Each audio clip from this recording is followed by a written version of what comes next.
Olá, turma! Uma boa tarde para todo mundo. Continuando as atividades da semana 3, hoje nós vamos fazer geografia. São duas perguntas, começando na página 78, vai até a página 81. Nós estamos falando, tanto em ciências quanto em geografia, sobre a água. Então, nós vamos ver hoje como que a água é um recurso natural, esgotável, que tem fim, e também como ela é essencial para a nossa existência. A água é um recurso natural abundante e essencial para a existência da vida na Terra. O planeta Terra ele é constituído por uma extensa camada de água, correspondendo ao que conhecemos como hidrosfera. A hidrosfera, como nós vimos ontem, ela corresponde a 70% do planeta Terra. Então, o planeta é composto 70% de água. Essa água, ela está dividida em água salgada, que são aquelas encontradas nos mares e oceanos, e água doce, água dos rios, dos lagos, dos lençóis freáticos, né? Além de estar presente na composição do planeta, a água também compõe parte do nosso corpo, permitindo-nos pensar que falar de água é falar de sobrevivência. Também 70% do corpo humano é composto de água. Por isso que nós dependemos da água para a manutenção da vida. O consumo de água está diretamente ligado à sobrevivência dos seres vivos. As plantas, os animais também, o solo depende da água. A água é considerada um recurso inesgotável. Só que isso já mudou, né? Desde que foi considerada um símbolo de riqueza por ter sido transformada em uma mercadoria, passou também a ser sinônimo de conflito. O mau uso, o desperdício, sua distribuição, bem como sua ocorrência, são responsáveis por criar conflitos em diversas regiões do mundo. A preocupação com a disponibilidade de água é pauta frequente nas discussões ambientais e geopolíticas. De repente, a água ela passou a ser um recurso comercial, né? A gente tem as empresas que fazem tratamento de esgoto, principalmente nas cidades, e esse tratamento de esgoto ele tem um custo para nós que somos moradores, né? A gente paga ali uma taxa mensal de consumo de água, né? E a água, quando nós não temos chuva, na época que a gente está agora, por exemplo, tem escassez de chuva, ela também entra em escassez, né, de distribuição. E todo ano é esse problema. E não é só no Brasil, é no mundo inteiro que isso acontece. Principalmente em regiões que são mais secas, né? O Brasil ele ainda é um país que tem uma grande quantidade de água. 12% da água do mundo, dessa água potável que nós estamos estudando, está aqui no Brasil. Então, o Brasil tem uma quantidade infinita de água. Porém, a distribuição em algumas regiões, por exemplo, no Nordeste, né, na zona ali da Caatinga, esses lugares, eles não têm acesso à água como nós temos aqui no nosso estado, por exemplo. Então, esse acesso é diferente do que ter em abundância, né? Tem abundância, mas não tem a distribuição, não tem o acesso. Então, tudo isso gera conflitos muito grandes, tanto dentro dos países como entre os países.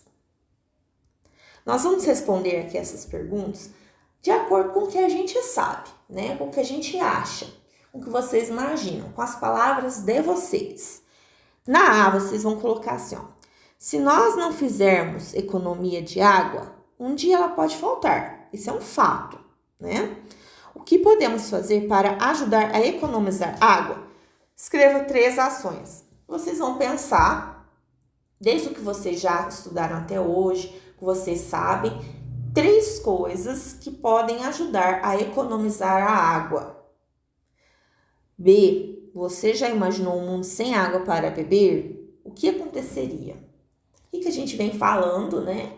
Esse ano todo sobre a água que a gente estudou em vários assuntos. O que acontece se a água simplesmente acabar no planeta Terra? Cite 2 benefícios que a água traz para todos nós. Então, o que a água faz de bom no nosso corpo? 2 coisas que vocês sabem, que vocês vão pensar.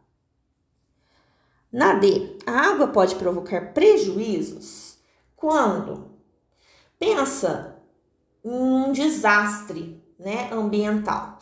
Por exemplo, quando nós temos chuvas intensas em locais que não tem ali a estrutura para dar vazão nessa chuva, acontece a enchente, que dá um prejuízo material imenso, né? E também pode acontecer de levar as vidas das pessoas. A enchente é um exemplo de prejuízo causado pela água. Vocês vão pensar em outros, escrever mais de um pelo menos e listar aqui, tá bom? Na E, leia a frase: vamos ter que aprender a cuidar da água. Isso é um outro fato. Você concorda com essa frase? Se sim, por quê? Né? Ou se não, também vocês vão colocar por quê. Então, vai colocar sim, porque e explicar por que vocês concordam. Para a pergunta 2, nós vamos ler um outro pequeno texto que tem aqui, explorar um pouquinho mais sobre esse assunto da água. Quais são os principais problemas causados pelo descarte inadequado de lixo? Aí entra a questão da poluição, né? Como também a poluição influencia na condição da água, na qualidade da água. Muitas vezes nós não damos conta de que estamos poluindo os rios, por exemplo, com algumas ações que parecem inofensivas. Sabe aquela garrafa plástica ou latinha de refrigerante jogada na rua? Ela pode chegar ao rio da sua cidade. Quando chove, a água transporta esses resíduos até as galerias pluviais, quer dizer, as galerias dos rios. Essa palavra pluvial diz respeito a rios, responsáveis por levar a água da chuva até os rios, córregos, etc. E dessa forma ocorre a poluição. Além disso, o lixo pode entupir as galerias pluviais, acarretando grandes problemas de saneamento, infraestrutura, enchentes e saúde pública. Ao alcançar os rios, esses resíduos causam ainda mais transtornos. A gente jogar uma latinha parece inofensivo, só que se numa cidade, igual São Paulo, por exemplo, que é a maior cidade do Brasil, tem mais de 15 milhões de habitantes, se todo mundo resolve jogar uma latinha, são 15 milhões de latinhas, né? Indo ali para os rios. Vocês já devem ter ouvido falar, por exemplo, do rio Tietê, que fica na cidade de São Paulo, que é um rio grande que cruza a cidade e ele é extremamente poluído, extremamente sujo. Então, pensando nisso, nós vamos observar aqui as imagens. Ó, aqui nós temos um rio limpo. Aqui nós já temos, ó, a água saindo da galeria lá dos esgotos que a gente acabou de ler no texto e caindo para o rio. E aqui já no mar, como ela chega totalmente poluída. Tudo que é o lixo jogado foi levado até esse local. Quem é o maior culpado por tanto lixo descartado de forma errada? Faça um pequeno texto explicando sobre o que esse culpado pode fazer para melhorar a situação do lixo e da poluição das águas e do nosso planeta. Então, vocês vão falar aqui de algumas coisas. Quem é o maior culpado por esse descarte errado de lixo? É o ser humano, né? A nossa ação é que é responsável tanto pelo desperdício de água quanto pela poluição. Então, eu vou colocar aqui para vocês uma forma de iniciar esse pequeno texto curtinho. Pode fazer umas 3 linhas, falando sobre coisas que nós podemos fazer para melhorar a situação do lixo e da poluição. Então, vamos começar o texto dessa seguinte forma. A grande vilã da poluição é a ação humana. E aí, vocês vão terminar completando. Por quê? Porque nós jogamos lixo onde não se deve. nós consumimos demais também, né? Mais do que a gente precisa, então existe desperdício e por aí vai. Então vamos pensar, na hora de escrever isso aqui, o que a gente vem falando, né? Sobre a coleta seletiva de lixo, o descarte do lixo, formas de nós podermos melhorar o uso dos produtos no nosso dia a dia, que é os 3 R's que a gente vem aprendendo. Reduz o consumo, diminui. Para que comprar tanta coisa, né? Vamos pensar assim, reduzir o nosso consumo. Reutilizar. Aquilo que a gente já comprou, dá para reutilizar dentro de casa, né? Um exemplo clássico, quando a gente compra sorvete. Aquele pote, ele pode ser usado para guardar comida que a gente fez, para guardar na geladeira, feijão congelado no congelador, né? Essas coisas ajudam, porque aquele plástico que a gente ia jogar fora, que não desmancha, né? De forma alguma aquilo não desmancha, ele vai ter um novo uso na nossa casa. Então não vira lixo. Um exemplo só, né? E o recicle. Todo material que é possível reciclar, né? Tanto o lixo orgânico, que tem comida, resto de comida, quanto o papel, o papelão, o próprio plástico, ele deve ser encaminhado, né, pela coleta seletiva, que é feita pela cidade, para pegar aquele material e reciclar ele, transformar ele em produto para voltar para a gente.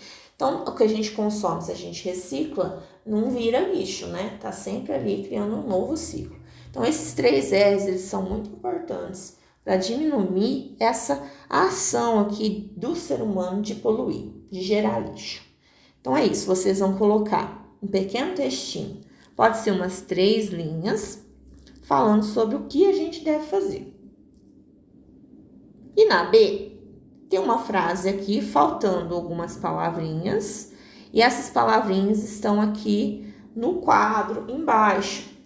Alcançar, problemas, entupir, enchentes, pluviais e lixo. Essa frase aqui, ela tá no textinho da pergunta 2, que nós acabamos de ler, que é esse textinho aqui.